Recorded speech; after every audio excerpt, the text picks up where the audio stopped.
needs something he can hold on to.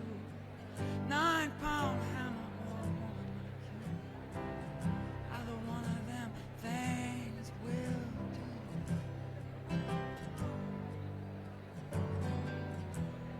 Jolene,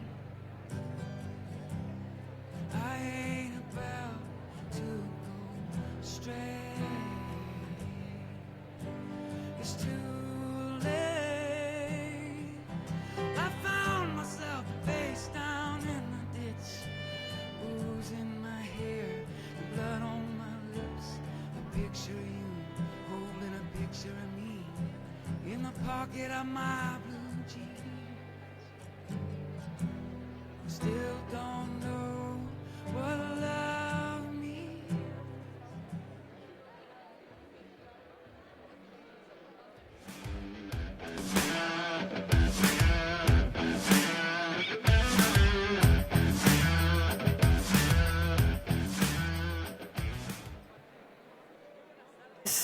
Emprendimiento, innovación, transformación y liderazgo son los principios que han guiado la razón de ser del Tecnológico de Monterrey.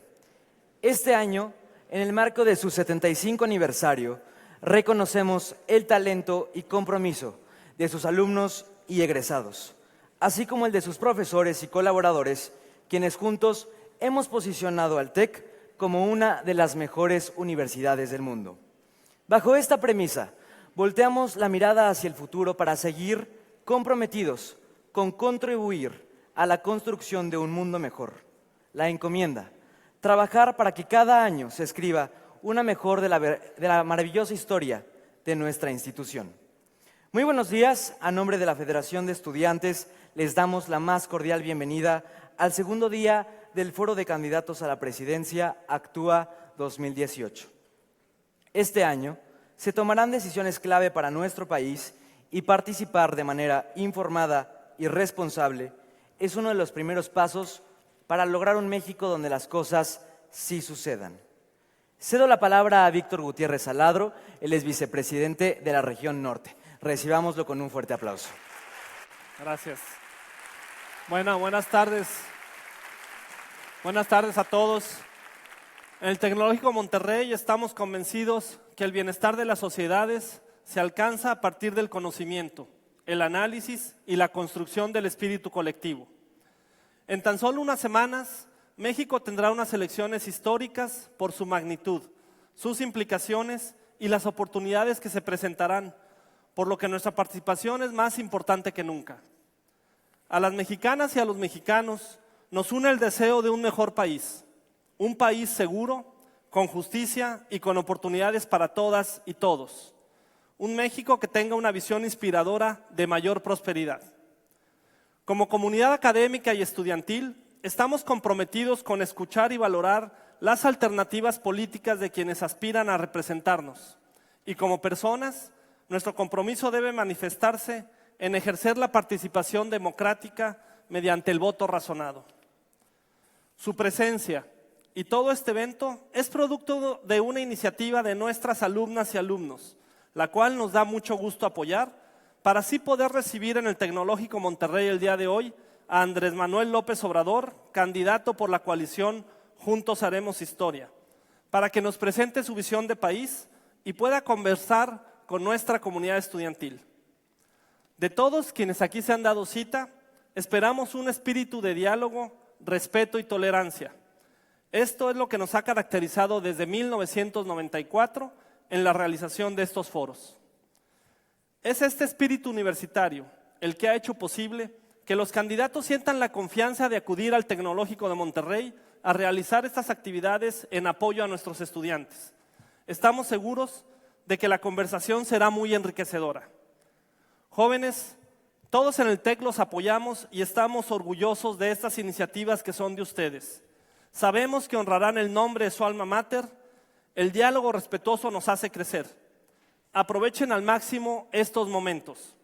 Señor candidato Andrés Manuel López Obrador, sea usted bienvenido al Tecnológico Monterrey. Esta es su casa. Gracias.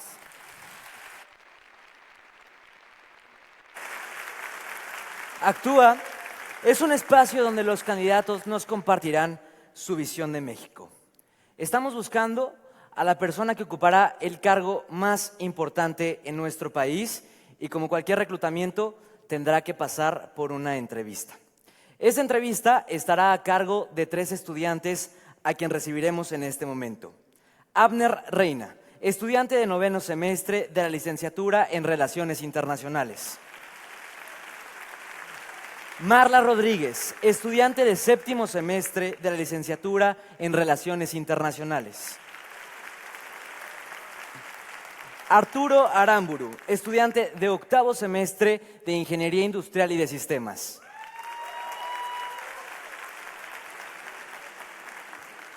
Sin más preámbulo, recibamos en el escenario al candidato por la coalición Juntos Haremos Historia, el señor Andrés Manuel López Obrador.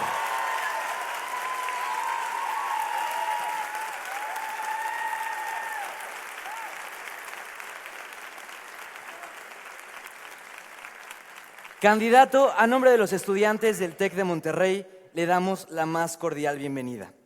La dinámica de la entrevista consiste en 3 bloques. En el primer bloque, queremos conocer el proyecto de nación. En la segunda etapa, buscaremos conocerlo más a fondo como persona.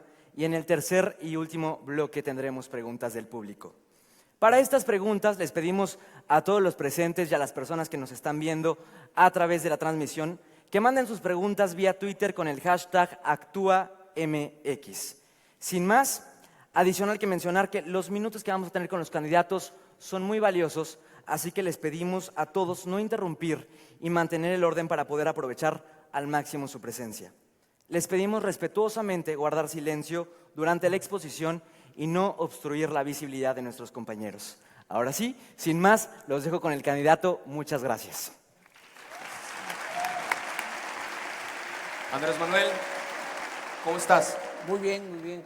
Muy contento de estar aquí en esta institución tan importante, de mucho prestigio, y de estar con ustedes, los jóvenes, que pues son frescura, imaginación, rebeldía y talento. ¿Qué se siente regresar 6 años después aquí al Auditorio Luis Elizondo?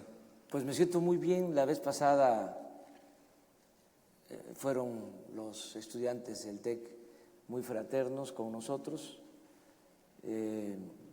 Hubo identificación y espero que ahora en este diálogo suceda lo mismo. Excelente. Durante la entrevista, ¿gusta que le hablemos de tú? Digo, ya lo tuteas unos segundos, pero ¿o prefiere que le hablemos de usted? No, de tú. De tú, perfecto. Pues antes que nada, bienvenido. Puede ver que hay una muy buena respuesta de la gente de la comunidad del TEC de Monterrey. Aproximadamente 1,800 estudiantes se dieron cita para venir a escuchar qué tiene que decirnos, qué tiene que proponer, para analizar y cuestionar su propuesta para un país por los próximos 6 años.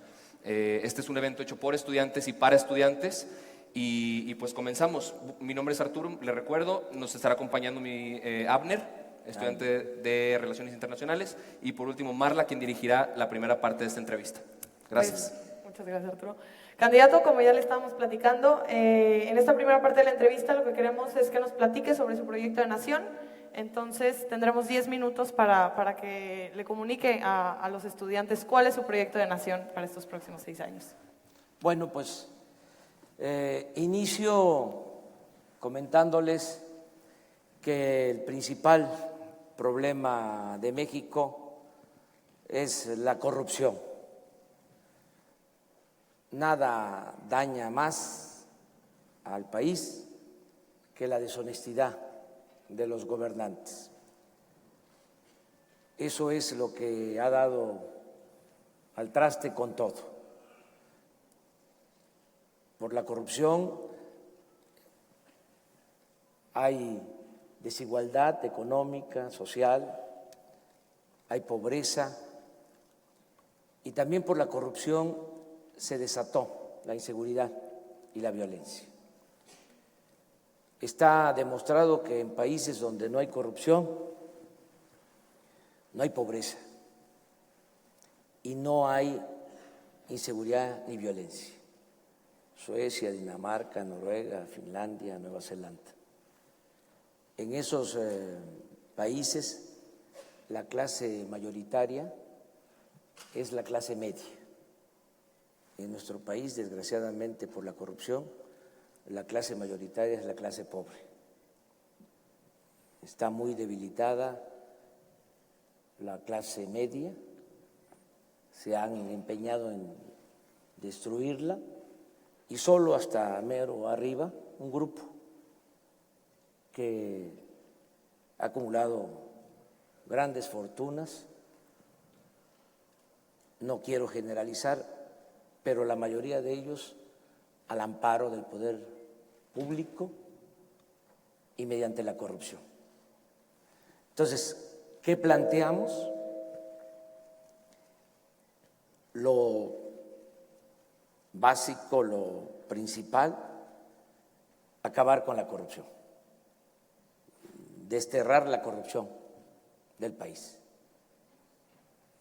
Si me preguntan, dígalo rápido, diga qué va a hacer, usted que ni siquiera habla de corrido, contesto, acabar con la corrupción. Ese es el plan. Y esto no solo para moralizar al país, que va a ayudar mucho la moralización de México, porque las autoridades van a tener autoridad moral y al tener autoridad moral se va a tener autoridad política y se va a poder convocar a todos a que actuemos con rectitud. Pero no solo es eso, también nos va a ayudar para mejorar la imagen de nuestro país en el extranjero.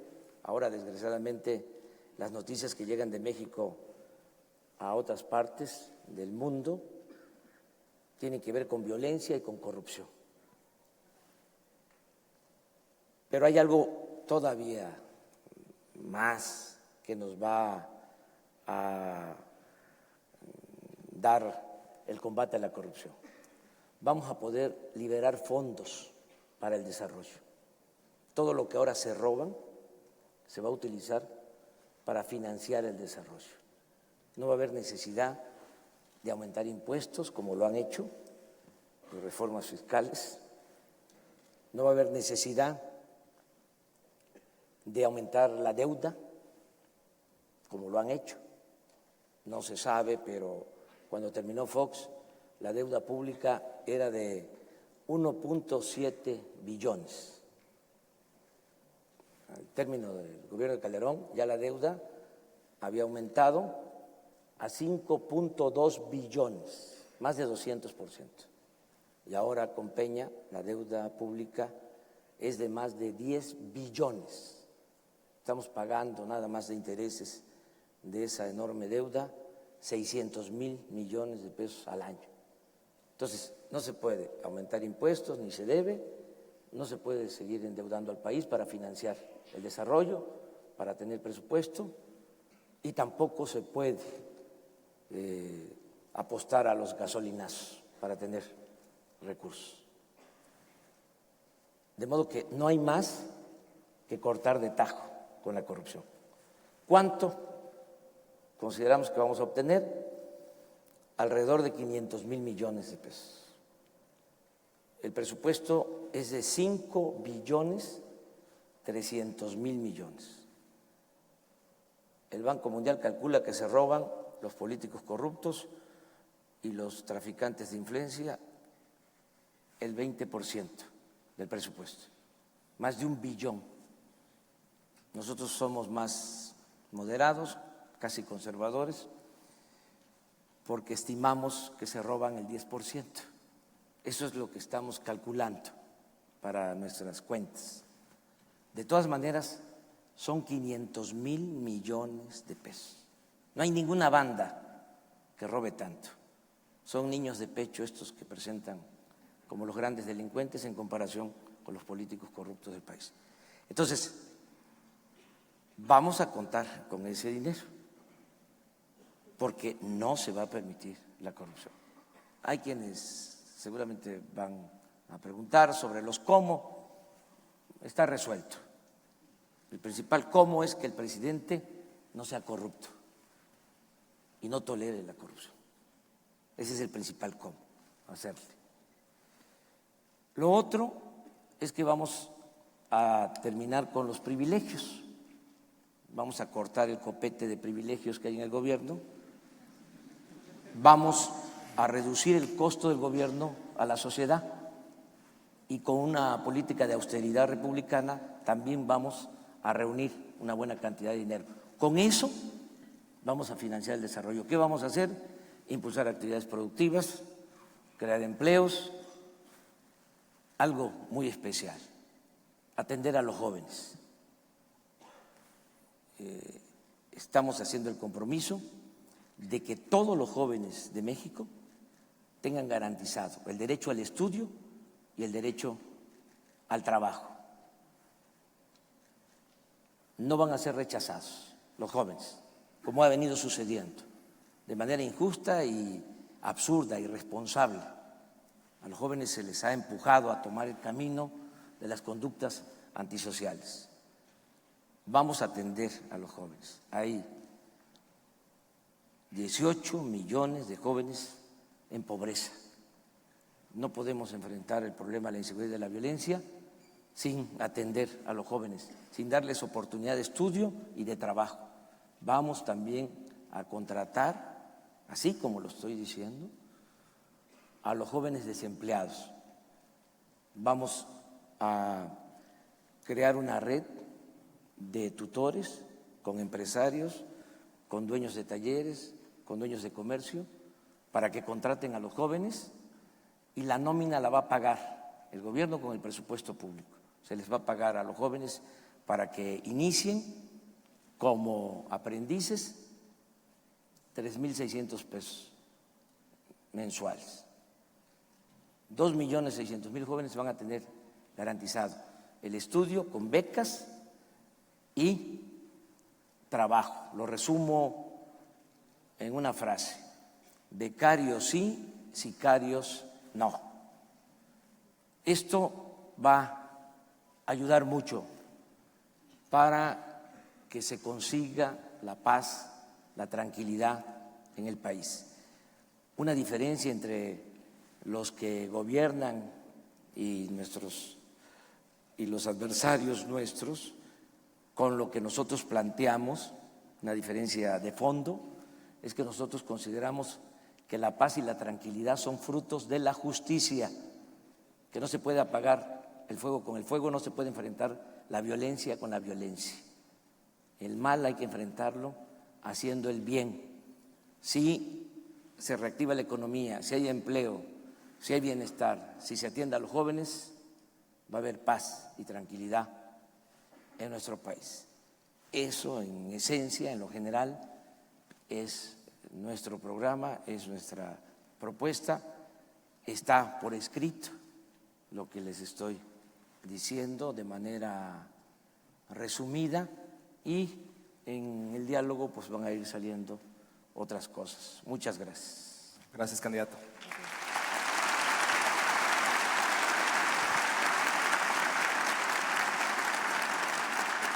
Andrés Manuel, me gustaría comenzar partiendo de un principio que es el mismo con el que hemos comenzado con los demás candidatos, de plantear que antes de ser políticos o antes de ser gobernantes o candidatos a la presidencia, ustedes son seres humanos, como nosotros y como todos los aquí presentes. Todos los demás. Y eso nos enfoca un poco más en conocerte a ti como persona, en un espacio libre de propaganda, un espacio libre de discurso político, y ya más adelante nos concentraremos un poco más en cuestionamientos específicos sobre tus propuestas. Más de 12 años en búsqueda de este puesto tan importante. Tú has dicho muy abiertamente que la tercera es la vencida. ¿Qué te hace a ti, Andrés Manuel, distinto en estas elecciones en comparación a las dos anteriores? Ahora tengo más experiencia, estoy más aflojado en terracería. He recorrido más el país, conozco más México, desde luego conozco a la gente. México son muchos Méxicos, es un mosaico cultural nuestro país, tengo más experiencia, tengo más claro lo que aqueja a México, lo que aqueja a la nación, por eso esto que expuse, de que el principal problema de México es la corrupción, lo puedo probar, porque lo he constatado, lo he estudiado, lo he analizado, he buscado la explicación del porqué de la crisis de México. Por cierto, encontré la mejor definición en un escritor, León Tolstoy, se los recomiendo. Él escribió en una ocasión de que un gobierno que no procura la justicia no es más que una banda de malhechores. Y eso es así de sencillo. Los que gobiernan el país son como una pandilla de rufianes. Entonces, tengo ahora más experiencia, ahora también hay más gente apoyándonos, el movimiento es amplio, es plural, es incluyente, tengo muy claro de que el problema no está abajo, no está en los ciudadanos, que el problema está arriba, en la cúpula de poder, que ni siquiera conviene pelearnos por la militancia partidista, porque los que realmente mandan, dominan, aplastan a todos, sin distinción de partido. Entonces, que debemos de ser muy tolerantes, convocar a todos los ciudadanos a participar,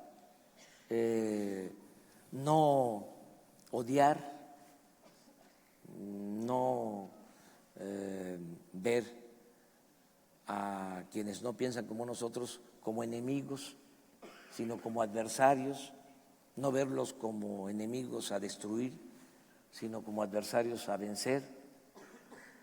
Todo eso es parte del aprendizaje. Muchas gracias, candidato. Intentaremos ser breves con las siguientes preguntas para tener tiempo suficiente de abarcar varios temas. Con toda esta experiencia que ha ganado en el transcurso de los años, al día de hoy, ¿cuál piensas que es el perfil ideal que debería tener un presidente de nuestro país en el contexto actual de México? Honestidad. Esta es la clave de todo. Porque la corrupción no se da de abajo hacia arriba. La corrupción se da de arriba hacia abajo.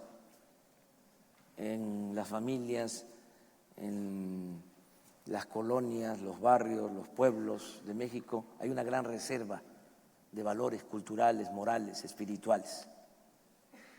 No es cierto de que el pueblo de México sea corrupto por naturaleza.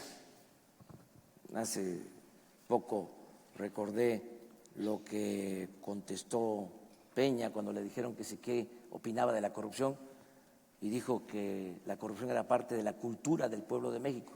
Eso no es cierto, eso es falso. El problema está arriba. Entonces, si el presidente es honesto, los gobernadores van a tener que ser honestos, los presidentes municipales también. ¿Y crees tú que basta con ser honesto para ser presidente? Sí, creo que es lo más importante en estos tiempos. Puede ser que en otros tiempos, si no hubiese corrupción, si no hubiese la impunidad que hay, podría ser un agente eficiente, un buen técnico, un buen administrador público, pero ahora se requiere más que nada la honestidad para desterrar la corrupción, y se requiere gobernar con el ejemplo. Entonces, sí es muy importante el que el presidente sea honesto. No olvidemos que tenemos un sistema presidencialista. Entonces, incluso una costumbre de estar atentos, pendientes a lo que hace el presidente. Los presidentes de ahora no dejan de ser tlatoanis. Tiene que ver con la tradición. Son, decía don Daniel Cosío Villegas, monarquías sexenales. Entonces, el comportamiento del presidente es muy importante. Por ejemplo, no todo se puede hacer con dinero. Los cambios, la transformación que nosotros planteamos no es nada más en lo material. Nosotros estamos planteando el bienestar material, pero también el bienestar del alma, y estamos planteando que se pueda cambiar el estilo de hacer política. Yo no voy a vivir en Los Pinos. Los Pinos van a pasar a formar parte del bosque de Chapultepec. Yo voy a seguir viviendo en mi casa. No me voy a subir al avión presidencial.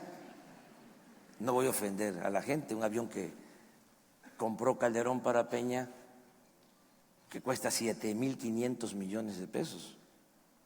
Todo esto es importante. No voy a andar rodeado de guardaespaldas, no voy a utilizar al Estado Mayor Presidencial. El Estado Mayor va a pasar a formar parte de la Secretaría de la Defensa.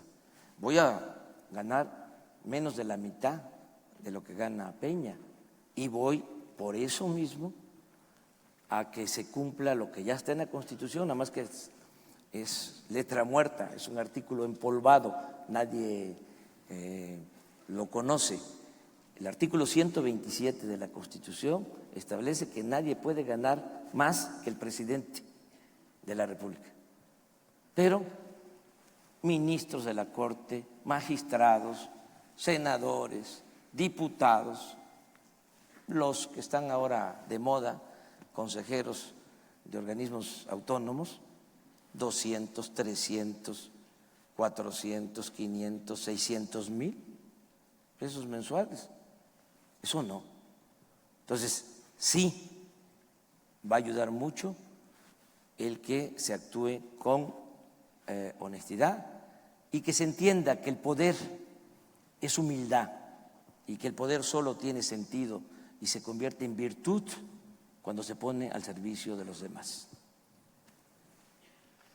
Andrés Manuel, el discurso que has usado en los últimos años ha sido prácticamente muy parecido. Me imagino que tú te considerabas una persona honesta en la elección pasada y te considerabas una persona honesta 2 elecciones anteriores.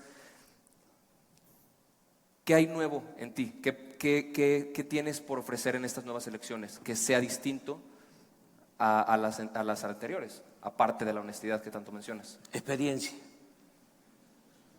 Tengo experiencia más que, con todo respeto y sin ser presumido, que los otros candidatos. Yo fui jefe de gobierno de la Ciudad de México y entregué buenas cuentas en el tema que tanto preocupa. En el tiempo que goberné la ciudad, reduje la incidencia delictiva en 20% homicidios, y son datos oficiales, en 40% el robo de vehículo con violencia, en 38% secuestros. En general, reduje la incidencia delictiva en la ciudad. Tengo esa experiencia y sé pues que hace falta atender las causas que han originado la inseguridad y la violencia. Tengo ahora también el apoyo de un grupo de especialistas en todos los campos de la vida pública. Tengo el apoyo de muy buenos economistas, muy buenos abogados, contadores, médicos, científicos. Es un equipo, antes que otros, no han hecho lo mismo otros candidatos. Nosotros ya presentamos un gabinete, los que van a gobernar. Ya tenemos un plan de desarrollo que lo elaboraron integrantes de la sociedad civil, de todos los partidos y también de Ciudadanos Sin Partidos. Aquí en Monterrey nos ayudaron para la elaboración de ese plan. El que coordinó ese trabajo fue pues un exalumno del TEC, Alfonso Rombo, y otros técnicos que están aquí. Entonces, ahora me siento más apoyado, de modo que vamos a hacer un buen gobierno. Andrés Manuel, en el 2006, después de que la elección no se dio como tú esperabas, salieron a Reforma a hacer un bloqueo. Se dice que la deuda por ese bloqueo rebasa los 500 millones de pesos. ¿Qué podríamos esperar nosotros como mexicanos si no se da la elección en esta ocasión? Bueno, lo de Reforma se ha utilizado mucho para afectarnos. Se debería de hacer una reflexión objetiva. Si nosotros no actuamos de esa manera, hubiese habido violencia, aunque en los mensajes de nuestros adversarios digan lo contrario, porque son muy mentirosos, falsarios. No se rompió un solo vidrio. Yo llevo muchos años en esta lucha y no se ha roto un vidrio, porque nuestro movimiento ha sido, es y seguirá siendo pacífico. Entonces, ¿por qué fue lo de Reforma? Porque, con todo respeto, se robaron la presidencia los de la mafia del poder.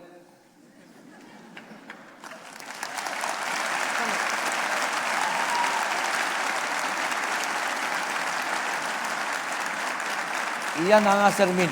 Claro, Y adelante. si no hubiésemos actuado así, sí, se hubiese desbordado el movimiento y iba a haber violencia. Entonces, por eso decidimos hacer esa manifestación muy fuerte, muy radical, pero sin violencia. Pagamos los costos, pero no se derramó sangre, nadie perdió la vida y no fue poca cosa lo que hicieron los que se creen amos y señores de México. Se robaron la presidencia de la República, porque Calderón no ganó, o sea, sin duda. Entonces, tuvimos que hacer eso. Ahora, yo he dicho con mucha claridad, porque no soy un ambicioso vulgar, yo lucho por ideales, lucho por principios, no estoy obcecado con ser presidente. Eso es un medio, no es un fin, aunque algunos piensen de otra manera. Yo tenía pensado en el 2012, en el Zócalo, decir que me retiraba. Incluso hice el texto. Voy a decir, quise ser como Juárez, como Madero, como el general Cárdenas. No pude o no me permitieron ser presidente. De modo que me voy. No voy a dejar de luchar hasta que me muera por mis ideales, por mis principios, pero ya no vuelvo a ser candidato a nada. Lo pensé y dije, no, vamos a la tercera. La tercera es la vencida.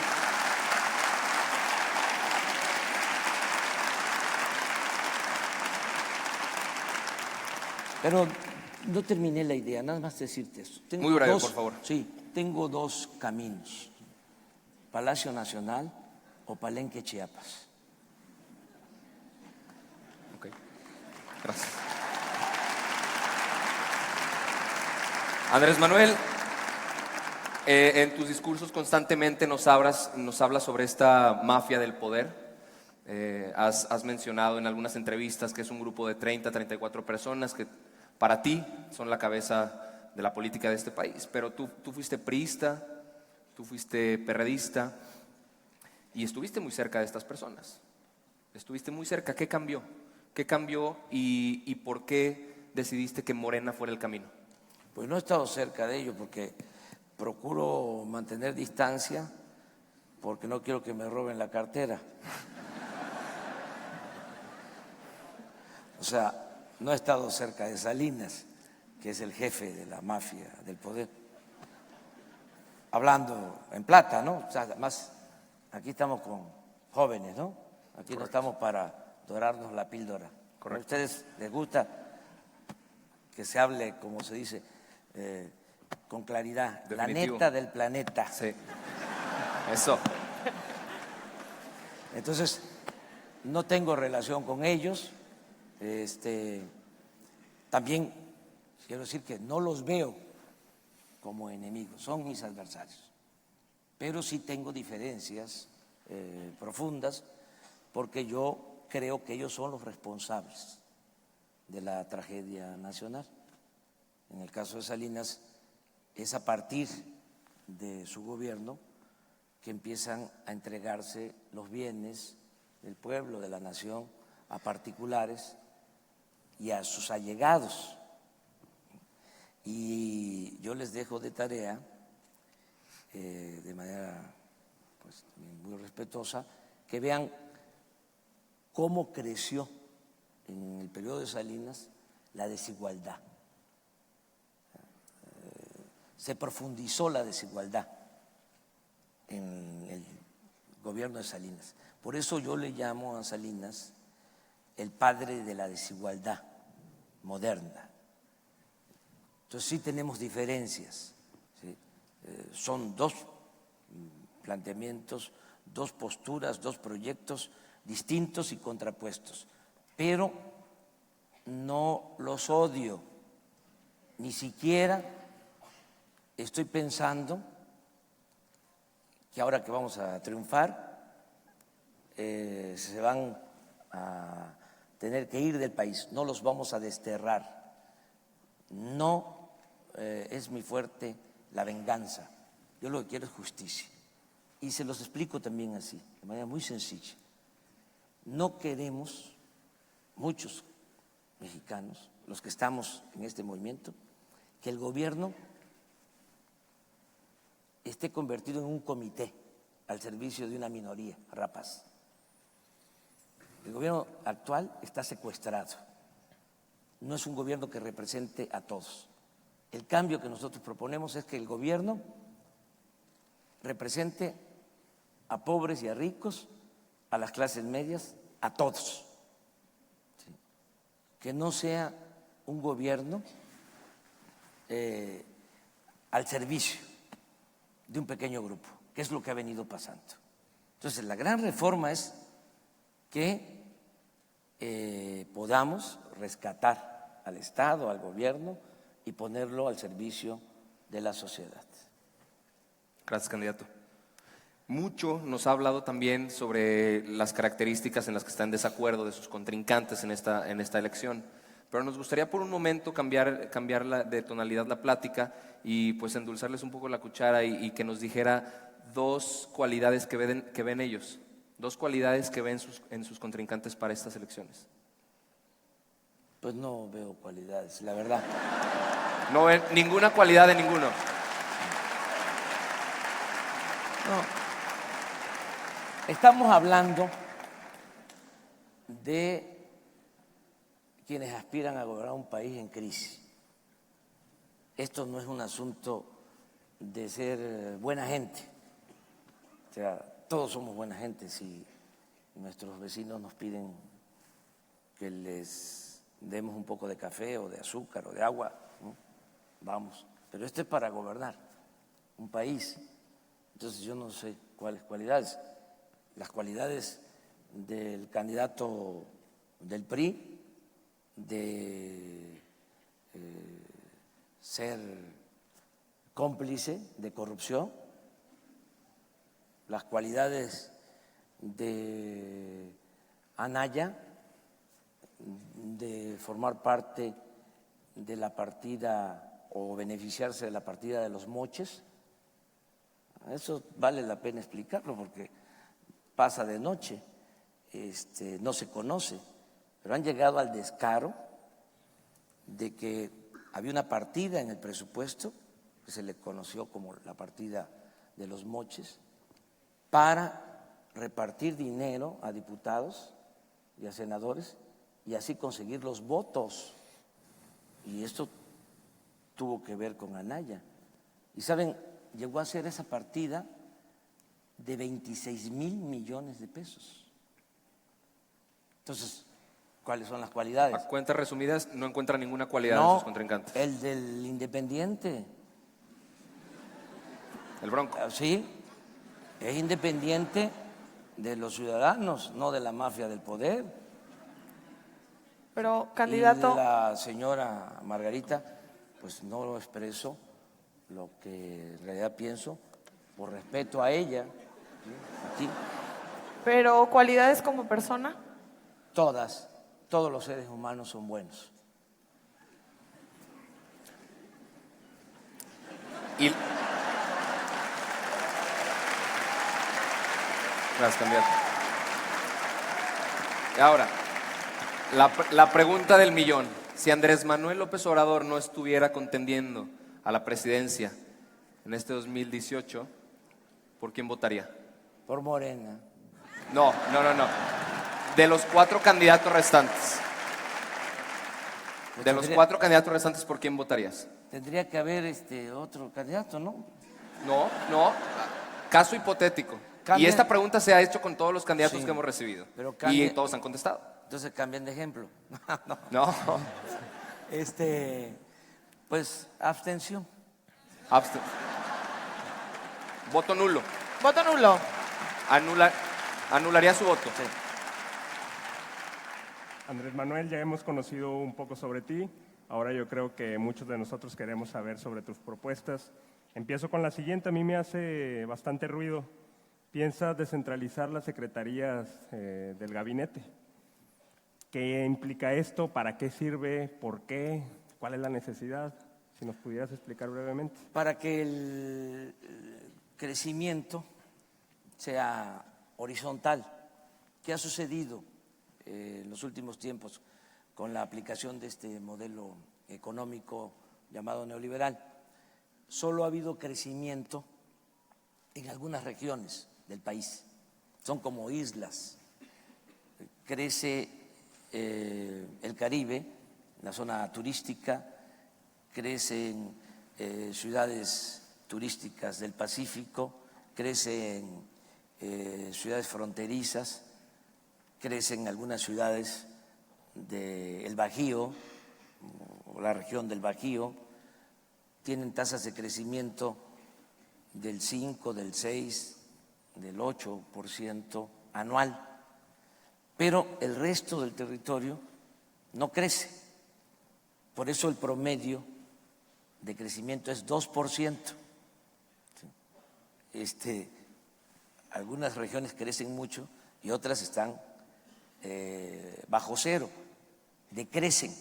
Entonces nosotros buscamos que el crecimiento sea parejo, horizontal, y para eso es importante distribuir la inversión pública en todas las regiones de México. Ahora, con el tren Toluca-Ciudad de México y con el aeropuerto que quieren hacer o ya están haciendo en el lago de Texcoco, en el Estado de México se está concentrando una inversión pública comprometida hacia adelante del orden de 400,000 millones de pesos. Nada más ahí. ¿Cuánto invierte el gobierno federal en Chiapas, en Oaxaca? O sea, en Oaxaca no ha invertido el gobierno federal ni siquiera lo que se gastó en hacer el galerón para guardar el avión de Peña Nieto, que costó 1,000 millones de pesos. Entonces, ¿qué buscamos? Distribuir la inversión. Y esto se puede lograr de distintas maneras y un mecanismo, una forma, es descentralizar el gobierno. Además, ya no se pueden tener todas las dependencias federales en la Ciudad de México. La Ciudad de México, la gran Ciudad de México, es muy vulnerable. no solo por sismos, sino porque ya no hay agua y hay que descentralizar. Entonces, lo que estamos planteando es que la Secretaría de Economía pues ¿Aquí a Nuevo León? esté aquí, en Monterrey, en Nuevo León, que la Comisión Federal de Electricidad esté en Chiapas, porque ahí están las hidroeléctricas, que la Secretaría de Desarrollo Social esté en Oaxaca, que la Secretaría de Educación Pública esté en Puebla, que la Secretaría de Agricultura esté en Ciudad Obregón, Sonora. Eso es lo que estamos planteando. Es un proceso, pero lo vamos a conseguir y es para beneficiar a todo el país, no seguir con la centralización. Ok, tienes un programa bastante amplio en cuanto al desarrollo social. ¿De dónde vas a obtener estos recursos para implementar todos estos programas? Y ya que no vas a modificar impuestos, incluso dices que los vas a reducir, ¿cómo se logra esto? Pues es lo que expliqué. Nosotros, la fórmula es acabar con la corrupción, acabar con los privilegios y todo lo que ahorremos, destinarlo a financiar el desarrollo. Ese es el plan. Entonces, estamos calculando que podemos liberar desde el primer año alrededor de 500,000 millones. Y con eso queremos financiar los proyectos que estamos proponiendo. El darle becas a 300,000 jóvenes para que estudien en universidades, en escuelas del nivel superior, becas de 2,400 pesos mensuales a 300,000 jóvenes, y darle trabajo a 2,300,000 jóvenes que ahora de manera despectiva se les llama ninis, que ni estudian ni trabajan, como si fuese culpa de ellos, jóvenes que no han tenido oportunidad. Bueno, darles trabajo como aprendices, pagándoles 3,600 pesos mensuales, o sea, darle estudio y trabajo a 2,600,000 jóvenes, 110,000 millones de pesos. Si se roban 500,000, nos va a alcanzar y nos va a sobrar. ¿Y qué vamos a ganar con esto? Mucho, porque vamos a jalar a los jóvenes. Si no los jalamos nosotros, los jalan las bandas y los jóvenes toman el camino de las conductas antisociales. Es muy inhumano e irresponsable lo que ha hecho este gobierno corrupto de abandonar a los jóvenes, y cuando los jóvenes, porque no tienen opciones, no tienen alternativas, toman el camino de la violencia, se les masacra, se les acribilla. Nosotros no vamos a actuar así. Nosotros vamos a dar opción a los jóvenes. No va a ser el uso de la fuerza, no van a ser las medidas coercitivas lo que va a caracterizar la política de seguridad pública. Vamos a atender las causas, vamos a que haya trabajo, a que haya bienestar, a que se moralice la vida pública, y de esta manera vamos a conseguir la paz para todos. Pero sí nos va a alcanzar. Estamos estudiando bien, además no vamos a tener muchos programas. Actualmente el gobierno federal debe de tener 500,000 programas, pero sin impacto social. Y todos estos programas, mucho aparato burocrático, todo se queda en el pago de sueldos para los altos funcionarios públicos. Que se va a combatir la corrupción, hay que crear la Comisión de la Transparencia, y tiene que ser autónoma, sí. ¿Y saben qué acaba de resolver la Comisión de la Transparencia? Que el caso de Odebrecht una empresa brasileña que entregó sobornos y que entregó sobornos en México, se mantenga en secreto, que no se ventile el asunto. Es el Instituto de la Transparencia. ¿Cuánto nos cuesta el Instituto de la Transparencia? 1.000 millones de pesos al año. Entonces, si tenemos pocos programas, pero eficaces, nos va a alcanzar el presupuesto. Entonces, de todas maneras, estamos pensando como en 30 proyectos estratégicos, pero vamos a priorizar. O sea, a ver, tenemos 30 y liberamos o contamos con 500 millones. ¿Cuál es la prioridad? 1, 2, 3. ¿Y los jóvenes son prioridad en esa? En los 10 primeros. O sea, les diría, joven, campo. Vamos a rescatar al campo del abandono en que se encuentra. Porque en el campo no solo se producen alimentos, hay una forma de vida sana, buena. Parte de la crisis tiene que ver con el abandono al campo, la desintegración familiar, ¿sí?, la migración.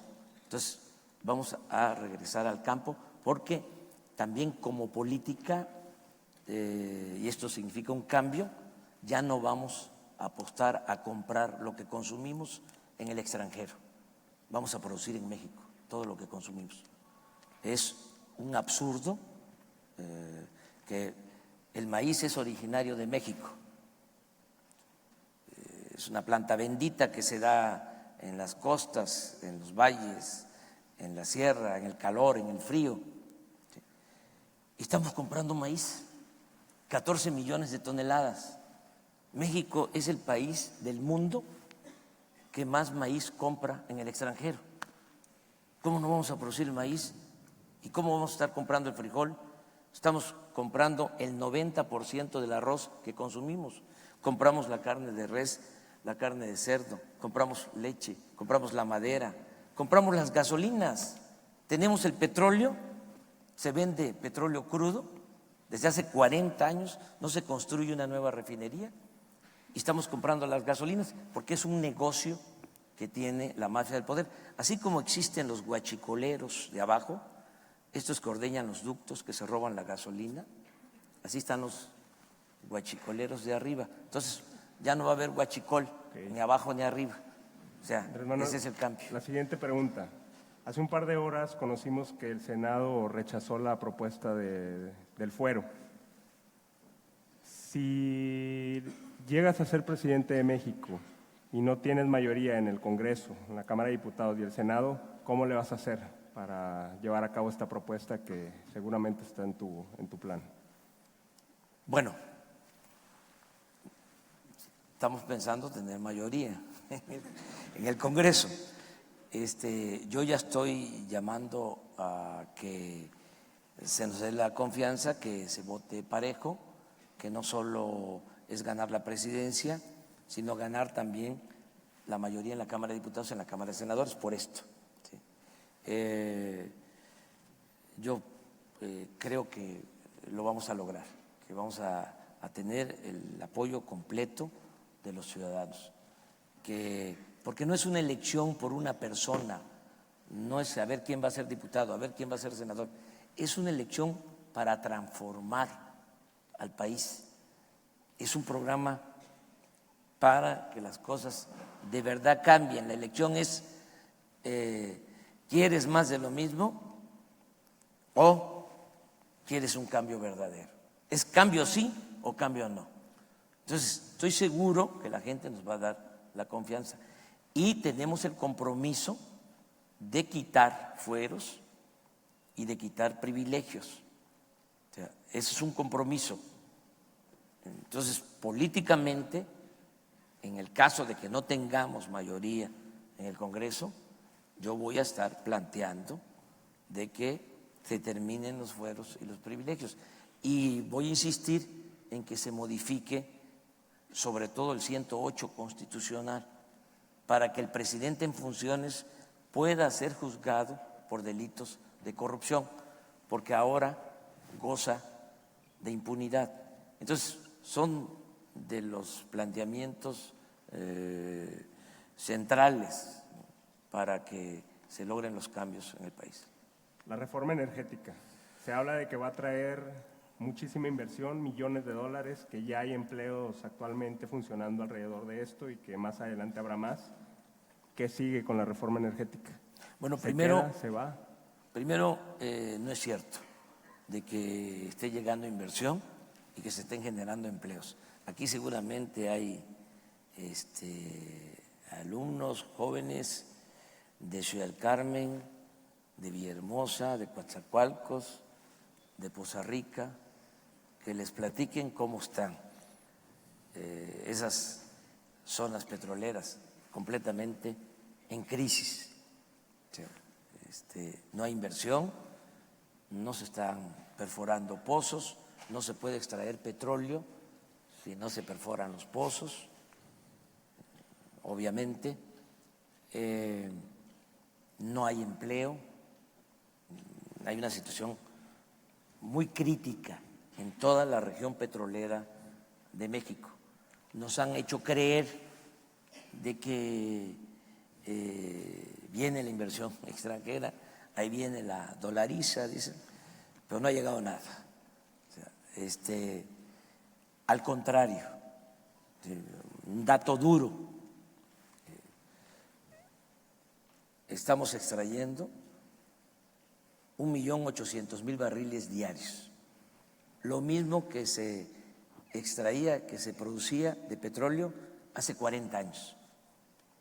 O sea, va en picada la producción petrolera. Entonces, pero no es eso a necesitamos, causa de que haya ahora nuevas energías y que se está no, apostando ojalá, por ese la energía sería eólica, el la solar. camino, claro, las energías alternativas que hay que impulsarlas, porque no podemos solo pensar en las energías no renovables, no nos podemos acabar el petróleo. Además, es un patrimonio de las nuevas generaciones, tenemos que cuidarlo.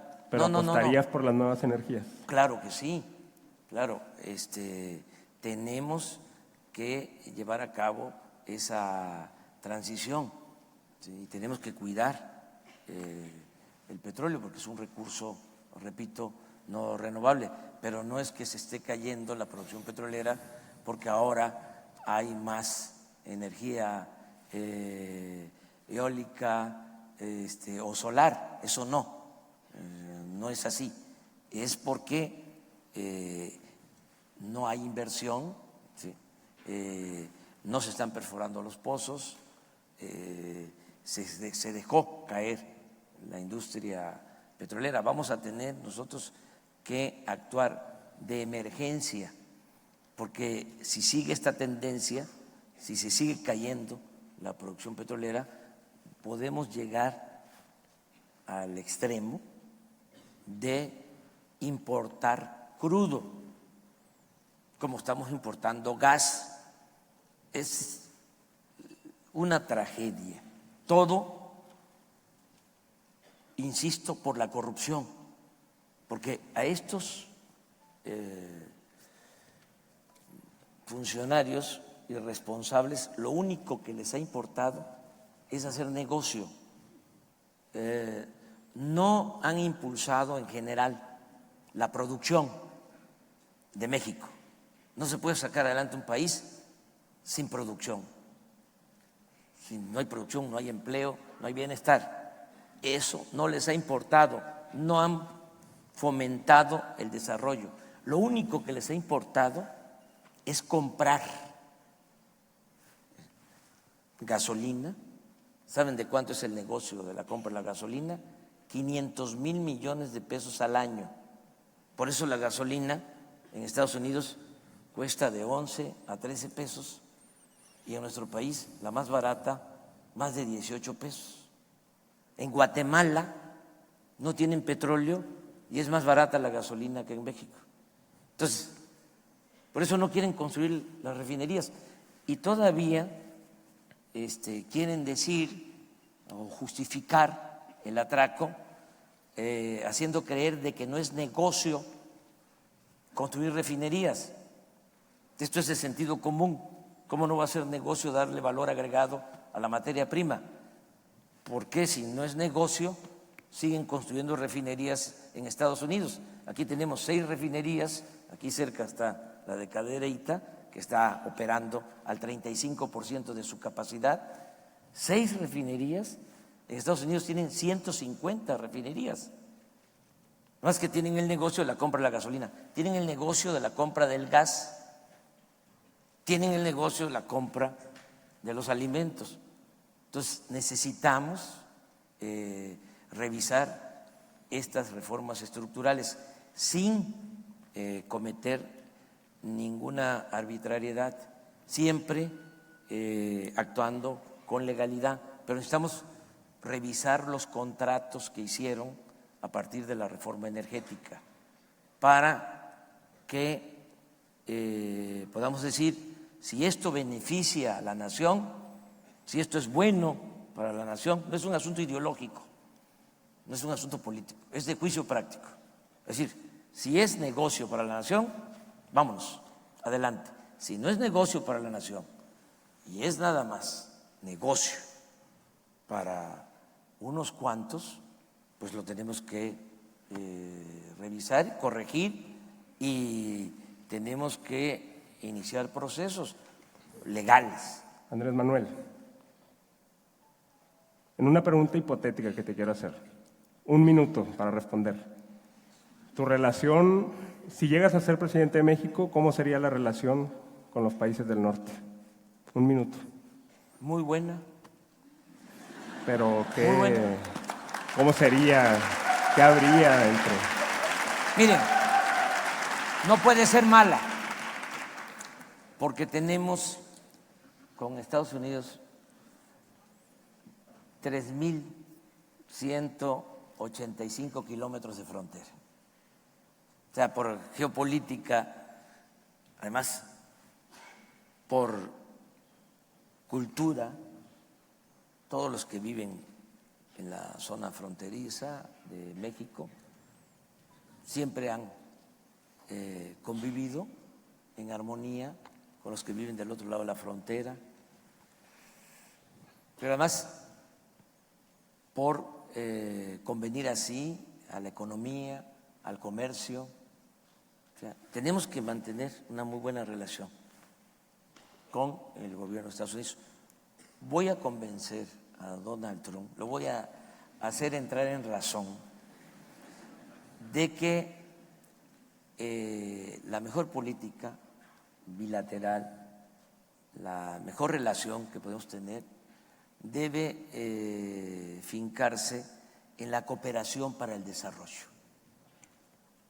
Que si nos ponemos de acuerdo y llevamos a cabo proyectos de desarrollo en México y también proyectos en Estados Unidos de manera conjunta, vamos a enfrentar los problemas de migración y de violencia. O sea, no se van a resolver los problemas con muros, ¿sí? No se resuelven los problemas militarizando la frontera, mucho menos ofendiendo a los mexicanos. O sea, va a tener el señor Trump que respetarnos, ¿sí? Porque nosotros siempre lo vamos a respetar. Entiendo. Y vamos a tener una actitud de mucho respeto tanto al gobierno de Estados Unidos como al gobierno de Canadá. Muchas gracias, candidato. Vamos a pasar a una dinámica muy rápida. Es la última parte de este segundo bloque, antes de pasar a las preguntas del público. Les recordamos, si tienen alguna pregunta, mandarla vía Twitter con el hashtag ActúaMX. En esta dinámica yo le voy a decir temas y lo que queremos es que nos conteste con una pregunta o una frase muy corta.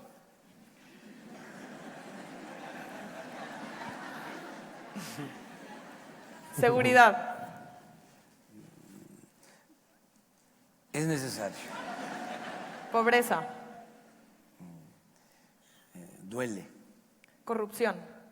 Lastre. Pena de muerte. No. Legalización de las drogas. Consulta. Eutanasia. Sí, Aeropuerto Ciudad de México. no, Experimentación animal.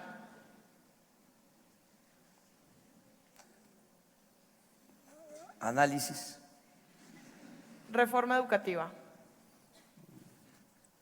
cancelarla, Equidad de género.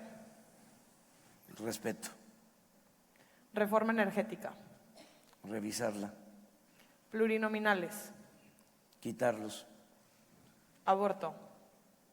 consulta, Ley de seguridad interior. no hace falta, Fuero. quitarlo, Seguro popular. hacerlo efectivo, Matrimonio igualitario. libertad, Telecán. Telecán. necesario, Pensión expresidentes. quitarlas, Partidos políticos. moralizarlos, Amnistía para delincuentes. consultarlo, Revocación de mandato. aplicarla, Candidaturas independientes. que sean auténticas, Seguridad. necesidad sentida, Reducción de salario a servidores públicos. ¿de acuerdo? Procuraduría autónoma. Autónoma de la mafia, Pobreza. ya lo dije, Sí. duele, Gracias. Jóvenes. frescura, inteligencia, amor, México. lo mejor del mundo, Actúa. Actúa. Actúa. actúa, pues sí, Gracias.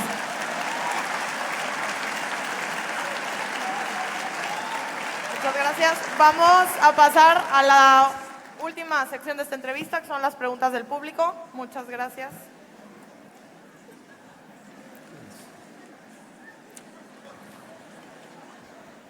Comenzamos en temas de seguridad. Patti nos pregunta, ¿cuál es su plan en concreto para garantizar la seguridad de los estudiantes mexicanos? Bueno, ya hablé de atender las causas, que considero que esto es muy importante, y también para garantizar la seguridad de los jóvenes y de los ciudadanos en general, voy a ocuparme personalmente de atender el asunto, el problema de la inseguridad y de la violencia. Todos los días, como lo hice cuando fui jefe de gobierno, voy a tener un acuerdo con el Gabinete de Seguridad desde las 6 de la mañana, incluidos sábados y domingos.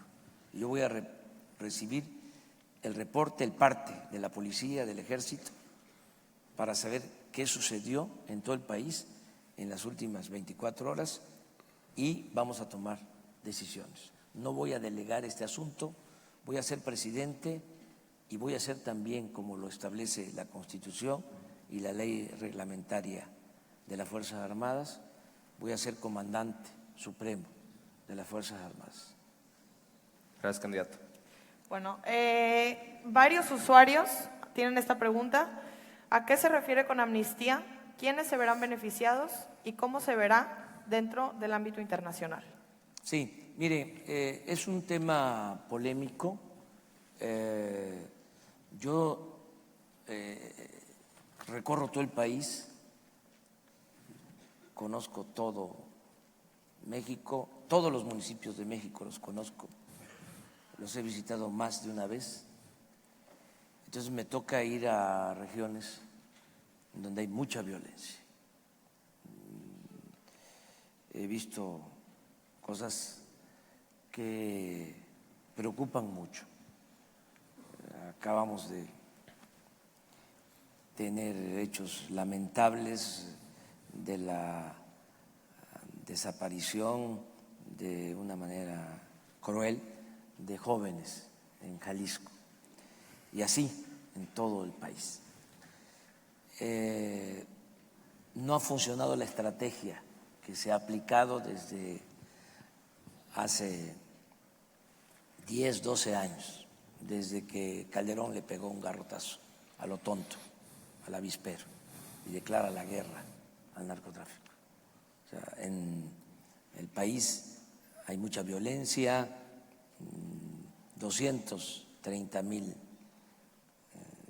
asesinatos, 36,000 desaparecidos, son cifras muy fuertes, más de 100,000 víctimas de la violencia, es decir, los familiares que sufren por la violencia, más de 1 millón de víctimas. 70 homicidios diarios en el país. Hoy en la mañana les decía yo a los banqueros de que en los sismos perdieron la vida desgraciadamente 400 seres humanos, un poco más de 400, pero son los que pierden la vida cada semana por la violencia. Entonces tenemos que buscar todos los medios para conseguir la paz. La guerra es la peor de las tragedias humanas. No podemos acostumbrarnos a esto. No podemos perder nuestra capacidad de asombro y de preocupación. Entonces, ¿qué vamos a hacer? Vamos a buscar todas las formas para garantizar la paz.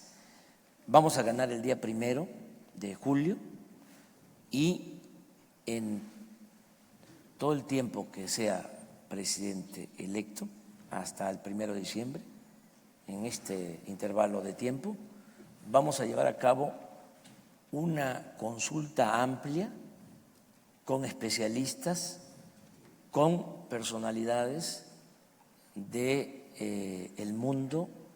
Estoy invitando por anticipado, por cuestiones de agenda, al Papa Francisco.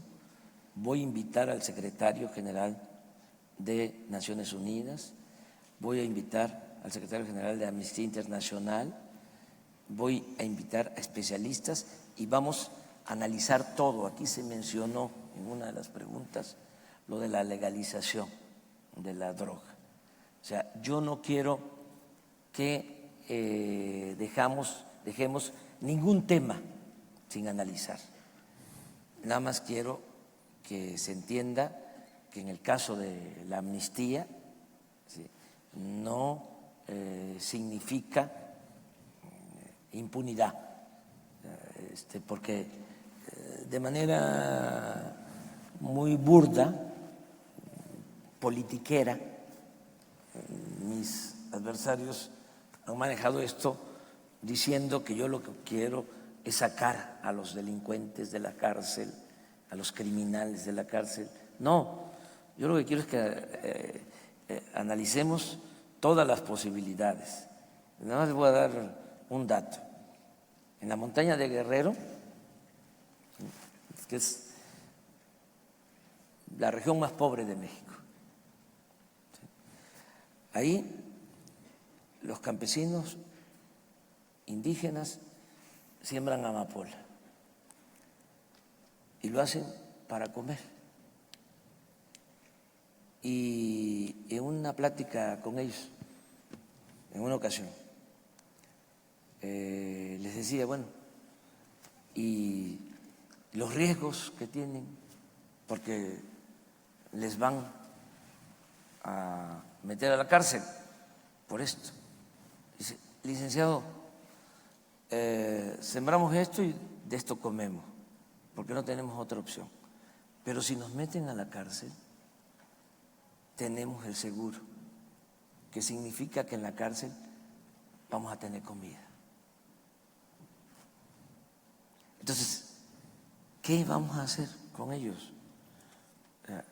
¿Por qué no atenderlos? Ellos están infringiendo la ley, pero vamos a darles una opción, vamos a darles una alternativa. ¿Cuántos jóvenes están en las cárceles? Las cárceles están llenas de jóvenes, muchos inocentes. Entonces, vamos a revisar esto bien y vamos a aplicar una virtud de los seres humanos, el perdón. Hay un caso. Licenciado, le pido que seamos breves con las respuestas, por favor. Sí, para tener nada más tiempo de termino. preguntas. El caso de El Salvador. ¿Sí? Ahí se enfrentaron, fue por cuestiones políticas, ideológicas, una guerra, miles de muertos, campesinos, soldados, empresarios, llegaron al extremo de asesinar en plena homilía a Monseñor Romero, que ahora es mártir, héroe de El Salvador, y en un momento de lucidez ese pueblo se planteó que se podía hacer la paz y se logró la reconciliación. Nosotros necesitamos para México reconciliarnos, lograr la paz. Andrés Manuel, la siguiente pregunta la hace Edel y yo creo que varios de nosotros estamos interesados en su respuesta. ¿Cómo se incentivará el desarrollo de ciencia y tecnología en el país fuera de aumentar el presupuesto? ¿Y esto cómo hará que los científicos nacionales prefieran quedarse en México a emigrar al extranjero? Darles facilidades a científicos para que puedan desarrollarse en el país, que no tengan que abandonar México. Se está trabajando ya en un plan para la innovación, para el desarrollo científico y tecnológico. Es parte de lo que contempla el programa al que hice mención. ¿Habría una secretaría de ciencia y tecnología o algo así como se está implementando en algunos estados? Vamos a que el CONACYT funcione bien. Esa es su responsabilidad como institución gubernamental, apoyar, fomentar el desarrollo de la ciencia y de la tecnología. Andrés Manuel, nos pregunta Oscar, en caso de ganar la elección y tener la mayoría del Congreso, ¿qué garantías le dará al pueblo mexicano de que no habrá una reforma al artículo 83, no reelección? Son varias cosas. Primero, yo tengo principios, tengo ideales, estoy en contra de la reelección. No acepto la reelección. Yo voy a gobernar 6 años. Dije ayer, antier, de que vamos a sentar las bases del nuevo país, de la patria nueva, en 6 años, porque voy a trabajar, vamos a trabajar en equipo 16 horas diarias. Hice referencia, me tardo en responder porque no hablo de corrido.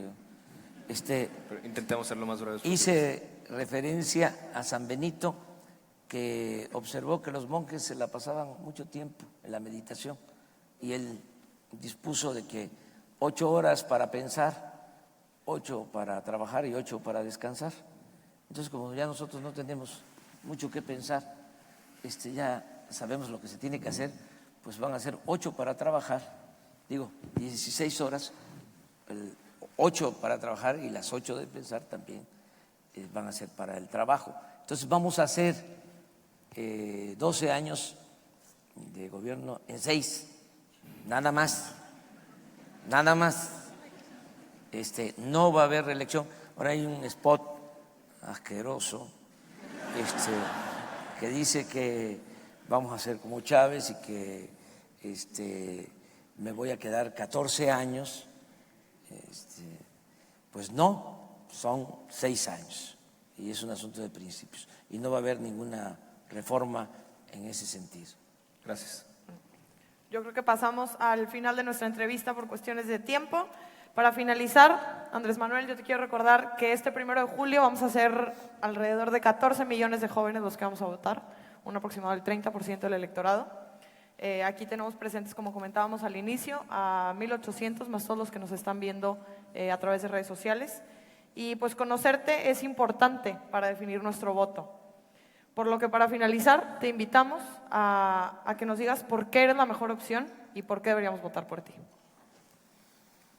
Bueno, llevo muchos años luchando por mis ideales, por mis principios. Yo soy originario de un pueblo de Tabasco, Tepetitán. Allí estudié la primaria, no había secundaria, salí a estudiar la secundaria a Macuspana, luego la preparatoria a Villahermosa, estudié la universidad en la Ciudad de México. Lo pude hacer porque conté con una beca, nos daban alimentación, nos daban hospedaje en la casa del estudiante tabasqueño. Soy licenciado en Ciencia Política, regresé a mi estado natal y el primer trabajo que tuve en la administración pública fue de director del Instituto Nacional Indigenista.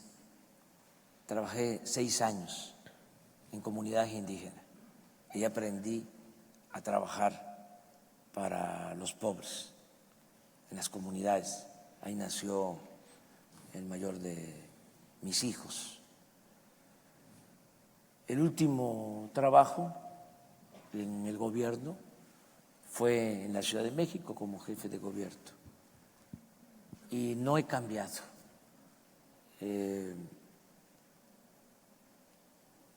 Siempre he pensado en todos, creo que en el gobierno se debe atender a todos, se debe respetar a todos, se le debe de tener consideración a todos, el gobierno es de todos, a diferencia de los partidos, como su nombre lo indica, partido es una parte, el gobierno es todo. Pero también siempre he tenido más preferencia por los humildes, por los pobres, y no voy a cambiar. Creo que podemos todos darle la mano al que se quedó atrás para que se empareje y que caminemos juntos. Eso ofrezco honestidad, ofrezco experiencia, ¿sí? Y ofrezco mi profundo amor por el pueblo.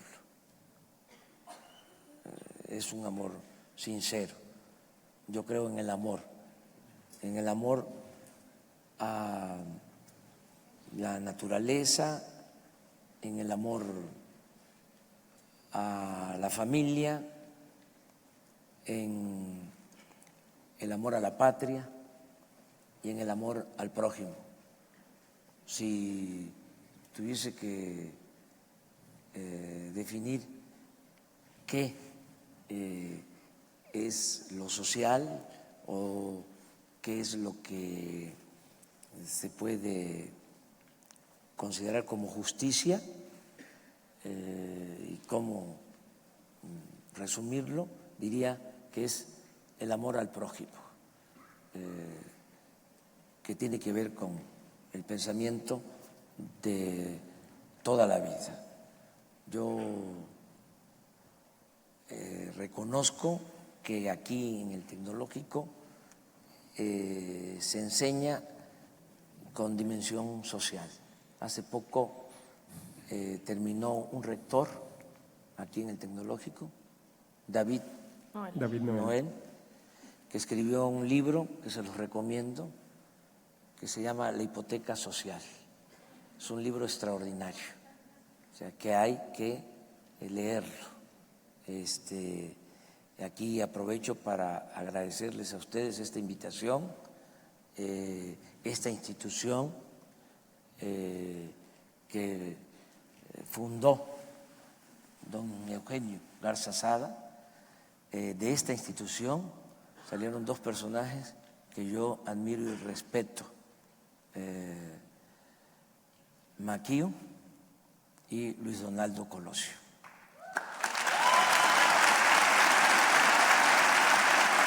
Y muchas gracias.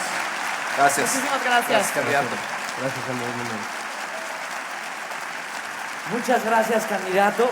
Recibimos en el escenario a Luis Lauro Torres, él es presidente de la Federación de Estudiantes, y a Diego Cázares, él es coordinador general de Actúa. Muchas gracias, candidato, por estar aquí con nosotros, los estudiantes del TEC de Monterrey.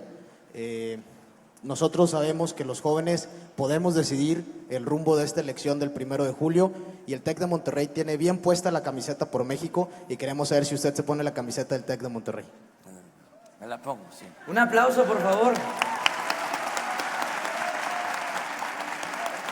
A ver, pues vamos.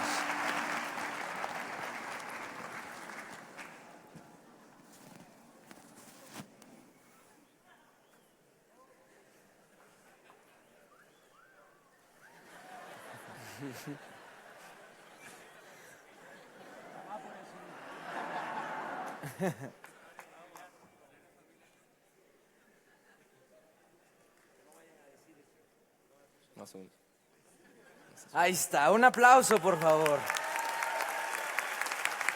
De igual forma, Diego Cázares le hace entrega de un reconocimiento a nombre de los estudiantes del TEC de Monterrey.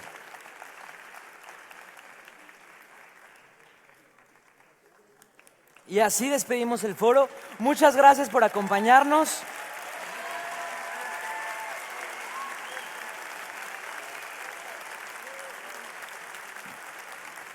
Nos vemos en el foro que sigue. Muchas gracias y buenas tardes.